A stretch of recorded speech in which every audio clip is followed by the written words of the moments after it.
Need it, but just in case. So, good morning, folks. Thanks for spending your Saturday with us. Let's get started. If you don't mind, I'll rise and we'll say the Pledge of Allegiance since we're so excited to have a flag here. I pledge allegiance to the flag of the United States of America and to the republic for which it stands, one nation under God, indivisible, with liberty and justice for all. All right, folks. So again, thanks for coming. I'm Chris McCoy, and I'm with the Franklin Center. And the joke is we're from DC and we're here to help, but our office is in Alexandria, Virginia. And we're happy to have a blue pamphlet that tells you a little bit about us and has some information. And of course, we're always willing to take donations. I'm a foreigner. I'm from Michigan, and I still live there. Mary Ellen, my colleague, she's a native Northern Illinoisan, but went to school in Wisconsin, so we're all here. And the rock star of the week is Maggie Thurber.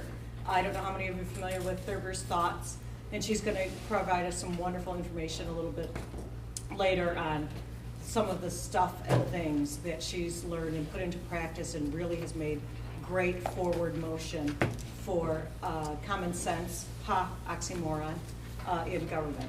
So the Franklin Center was started just in 2009, and there was a need for citizen journalists, or journalists that watch the local and state level.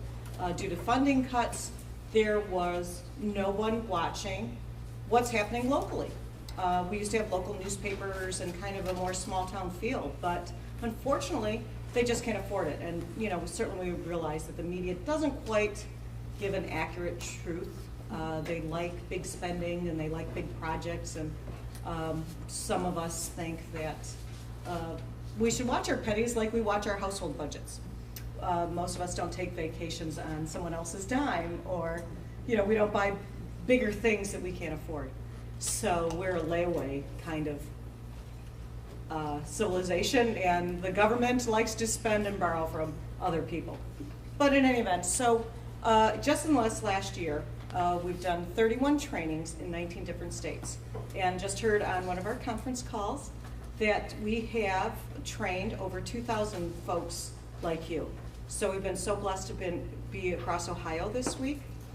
We were in Toledo on Wednesday night, and Thursday we were in Cleveland, and we're thrilled that you folks stayed here with us to learn, because you've had such an exciting week in Ohio with all the just thrilling things coming through. And we know there's a huge rally in Cleveland, and one of our associates, she's there helping with that effort.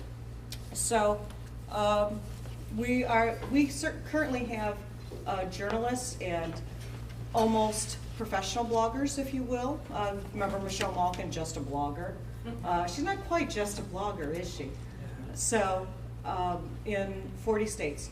So it is a wonderful, wonderful program that we are training people. We have professional journalists that are all across America trying to keep watch about what is happening at the local level. If you realize, all of us, we share and we're mad at Nancy, and we watch what's happening nationally. But I liken it to think that even though we're not a political, we don't get involved in candidates or campaigns. We can't, but we all share and talk about what's happening on the national stage. However, I liken kind of some of the work we do to politics comes up in a farm team very often. So often they start out as a city councilman or a community organizer, or a township trustee, or a local mayor, and then they move up the food chain. So I kind of put what we do, if we're watching waste, fraud, and abuse, who's ever heard of that in government? If we watch it on the local level and we start calling it out, calling out the stupid things. I'm a florist in the real world, so I like flowers. However, I don't think the collective should pay for flowers down Main Street when we're asking for fire millages, and when we're asking for more money for bigger budgets for nonsense that if they opened up and looked through their pocketbook, they would realize there's cuts to be made. So if we watch this on the local level and we start calling them out, it kind of will go from the ground up. If we start making notes and bringing forward stupidity and waste, fraud, and abuse at the local level, then we can stop it nationally.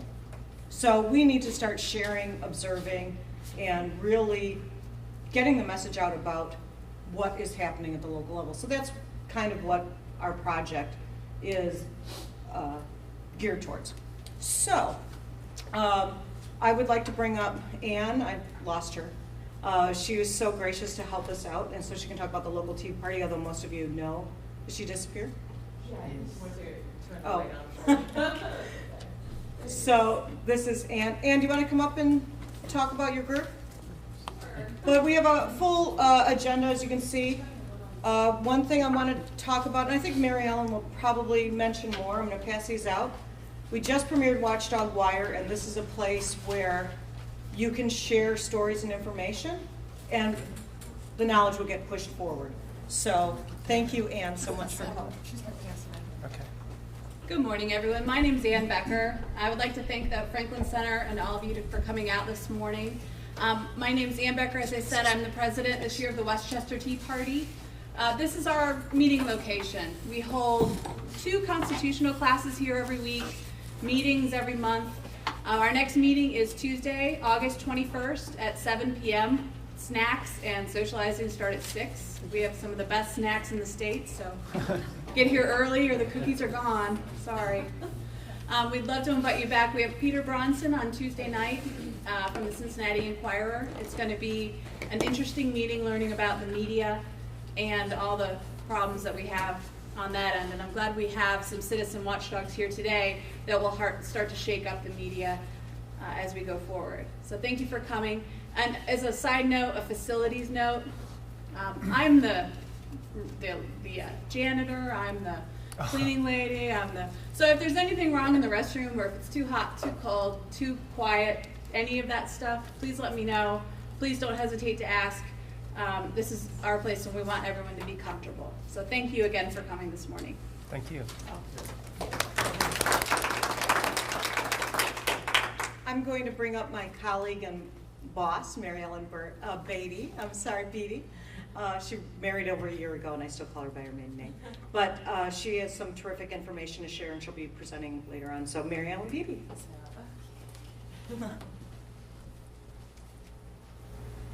All right, I will keep it quick because we do have a great program lined up for you today.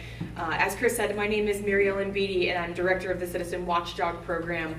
And we have been traveling all over the country since January and teaching citizens just like you. Sometimes, it's a room of 30 people where we really go one-on-one and we teach, sit down with you and teach you how to sign up for Twitter. We teach you how to use video editing software. And sometimes we have a room of 100 people, where we're just inspiring everyone to continue on going to public meetings and town halls and the state capitol. And the important thing is to let our local governments know that someone is watching. And how many of you know that people's behavior changes when they know that someone is watching, right? Oh yeah. Right? I mean, you see this at the smallest level with little children, where, if mom's watching, they may not grab a cookie from the cookie jar. And then we see this at the higher level with governments. And we have seen over and over and over again where citizens will tell me, Mary Ellen, the first town hall meeting that I went to, there were only like 2 citizens in the audience, and let's say it was a school board meeting. The school board members were wearing kind of ripped jeans and, just sort of a bummy t-shirt. And then after I kept going multiple weeks in a row, suddenly they started showing up wearing suits. Mm-hmm. And suddenly they were following the proper minutes of the meeting. And suddenly there was an agenda for everyone to see. So you really, really do make a difference when you show up to these meetings and when you let them know that you're watching.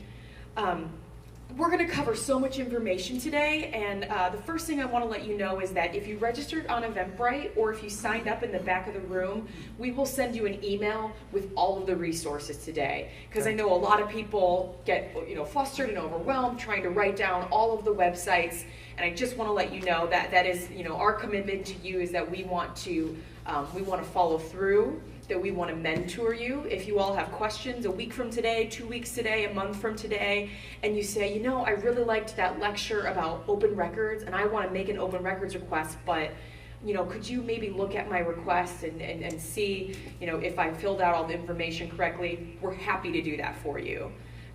So again, that's our commitment to you, is that we do want to follow through. We're not just going to kind of storm in from Washington, D.C. for a day and then leave. We want to give you a lot of resources and the tools to help. So with that, we've got a website on the screen here, Ohio Watchdog. And normally when we're talking about the media, we're talking about where do we get the real news, where do we get good information that we can trust. The Franklin Center is a journalism-based organization, and I would say the first place is ohiowatchdog.org. We are dedicated to taxpayer-focused news, a novel idea, right? Information that is relevant to the taxpayer. And let me tell you, if you are waiting for your local newspaper to give you the real story, you're going to be waiting a while. And if you're waiting for the government to give you the real story, well, you may be waiting forever. So that's why we really believe in citizen watchdogs, that we need you to be the eyes and the ears, because the reality is that reporters can't be everywhere. They can't. They may go to the state capitol important meetings, but are they going to your county meetings and your town hall meetings? Probably not. So that's why we are trying to empower citizens, to give you investigative reporting skills, to give you open records law, to teach you some information about that and let you know what you have a right to, what type of information that you have a right to know here in the state of Ohio. And Maggie Thurber is going to talk about open records law, and I'm very excited because here in Ohio, you guys it's definitely, the law is in the favor of the citizens. You have access to a lot more information that other states do not have. So that's exciting, and that's something that we definitely want to take advantage of here. The other thing I want to say is, don't be overwhelmed. I think find the thing that really speaks to you today. We're going to talk about social media. We're probably going to talk a little bit about, the power of video and flip cam.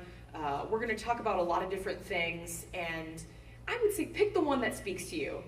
If you leave today and you say, wow, Twitter just sounds so amazing, I want to go home and I want to sign up for Twitter, that is definitely a victory. If you go home and you decide, I'm going to start attending those local school board meetings more regularly, and let them know that, I'm keeping watch on what's happening, that's a victory. So, because sometimes people just leave feeling so overwhelmed, and I call it like kind of the weight of the world complex. That's what I call it, where you start watching the news and you start talking to your friends and you think, this country's going to hell in a handbasket, but it's important to recognize the small victories and to know that you can make a difference on the local level.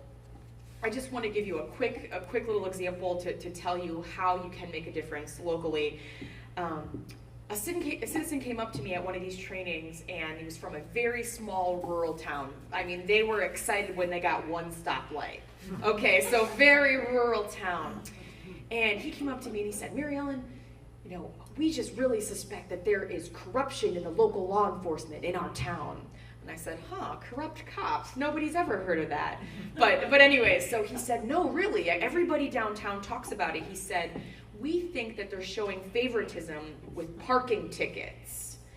And I think, okay, parking tickets, that's not Obamacare, that's not, union laborers, that's not pensions, it seems like a small issue. But in this community, everybody talked about it. They said, when I go downtown and I try to go to the post office or I try to go to courthouse, there's never anywhere to park because these local law enforcement cops, are showing favoritism to their buddies, their government officials downtown. And I said, well, these local governments have to keep a record of everything. If they breathe, if they go to the bathroom, there's a memo or a document to back it up. You know, they have to keep records of everything. And I said, you know, they probably keep records of excused parking tickets. Like anytime a parking ticket is excused for some reason, they have to make a record. I said, you should request all of the excused parking tickets in your county for the last, 2 years. And so we did. He went home and he made that records request, and they had to give it to him because, again, the law is on your side, and Maggie will talk to you about that. And it turned out that there were several repeat offenders on that list. Some were family members of the law enforcement, and others, as they found out, were kind of buddies of theirs from downtown, the government bureaucrats and officials. And so he exposed this story in his local town. And the behavior of the cops sure changed because they knew that suddenly somebody was holding them accountable. And really, I mean, I think that was a victory in his town. And you may think, well, parking tickets isn't going to change the world. But again, he made a difference in his community, in his town. And I love to start off with that story just to show you that, sometimes thinking locally is really where you can make the most difference. We can talk about Obamacare all day, and it's so important. It is a very important issue. But sometimes those independent voters, those moderate voters, you can reach them better on a local level when you talk to them about, hey, let's talk about all the construction projects that are happening in the town.